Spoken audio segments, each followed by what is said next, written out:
उधर नागौर जिले के नावा उपखंड का भूणी गांव एक ऐसा गांव है जहां कई परिवार मूर्तिकला से जुड़े हुए हैं, लेकिन इन परिवारों के सामने कई ऐसी समस्याएं हैं जिनका समाधान हो जाए तो ये मूर्तिकार अपनी कला का लोहा दुनिया भर में मनवा सकते हैं।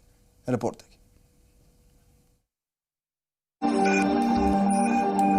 राजस्थान की मूर्तिकला की पहचान यहाँ के दस्तकारों की बेजोड़ कारीगरी की बदौलत दुनिया भर में अपनी अलग पहचान रखती है। यहाँ के मूर्तिकार अपनी कला के जरिए बेजुबान पत्थर में भी जान फूंक देते हैं। कहते हैं कुदरत की खूबसूरती के बाद अगर जमीन पर खूबसूरती देखनी हो तो नागौर के भूणी गांव के इन कारीगरों से मिलिए, जिनकी नक्काशियां मानो बोलती सी हैं। यहाँ की बेजोड़ मूर्तिकला का कोई सानी नहीं है। पत्थर के ये बुत इंसानी वजूद को अपने अंदर समेटे हुए हैं। जिस विधि और विधान से कुदरत ने हमें बनाया, लेकिन अपनी हालत पर तरस खाकर ये कारीगर उसी कुदरत का बुत बनाकर पेट पालने की कोशिश में लगे हैं। इन मूर्तिकारों का दर्द सुनकर बुत भी रो उठते हैं। यहाँ की मूर्तिकला की अलग पहचान आज तक नहीं बन पाई है, क्योंकि इस गांव तक आने वाला कोई भी रास्ता चलने लायक भी नहीं है।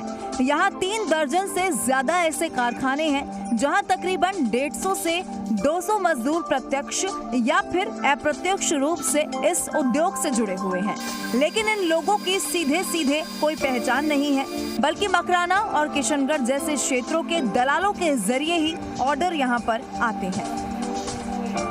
यहाँ 100-150 आदमी काम करते हैं, 30-40 कारखाने हैं और सब मजदूरी करते हैं। लाइट की व्यवस्था नहीं है, यहाँ पूरी व्यवस्था नहीं है। लाइट कभी आती है कभी चली जाती है, पता नहीं चलता कब आएगी कब जाएगी। और रोड की सबसे ज़्यादा समस्या है।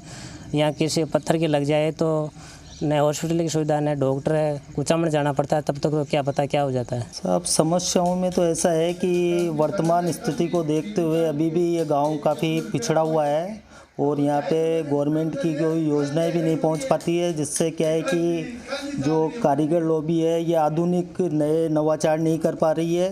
और यहाँ पे परिवहन का भी बहुत प्रॉब्लम रहता है, जिससे क्या है कि हेवी वेट मूर्तियाँ होती है जो आने जाने में काफ़ी समस्या होती है और ये मुख्य धारा से नहीं जुड़ पा रहा है ये काम कुल मिला के बात। स्थानीय लोगों और मूर्तिकारों का कहना है कि चुनाव के वक्त नेता आते हैं, हर बार वादा करके लौट जाते हैं और फिर पलट कर कभी गांव का रुख ही नहीं करते। अधिकारी भी इन गांव में आने से कतराते हैं। जी साहब, समस्याएं तो बहुत है यहाँ। मैं पिछले 29-30 साल से यहाँ काम कर रहा हूँ और बहुत सारे भाई लोग कर रहे हैं। हम कम से कम 100-150-200 आदमी यहाँ मूर्ति का काम कर रहे हैं। हमारे पूर्वज भी ये मूर्ति का काम करते थे, लेकिन वो देसी पत्थर की मूर्ति बनाते थे हमारे पहाड़ की। वो चलन ख़त्म हो गया तो फिर ये मकराना मार्बल की बनाने लग गए। लेकिन ये हम एक गांव के क्षेत्र में आने के कारण न तो हमारे यहाँ रोड की सुविधा है, न लाइट टाइम पर आती है। यहाँ के कारीगरों द्वारा देश विदेश में इतनी अच्छी अच्छी मूर्तियाँ बनाई हुई है जो भूणी के नाम से नहीं किसी और नाम से फेमस हो रही है। कारण यह है कि यहाँ के लोगों की पहचान सीधी संपर्क नहीं हो पा रहा है। अगर सरकार और प्रशासन इन दस्तकारों को पूरी सुविधाएं मुहैया करवाए तो भूणी गांव की अपनी अलग पहचान कायम हो सकती है, लेकिन जिम्मेदारों की अनदेखी की वजह से ये गांव अपनी पहचान का मोहताज है। हनुमान तंवर, जी मीडिया, नागौर।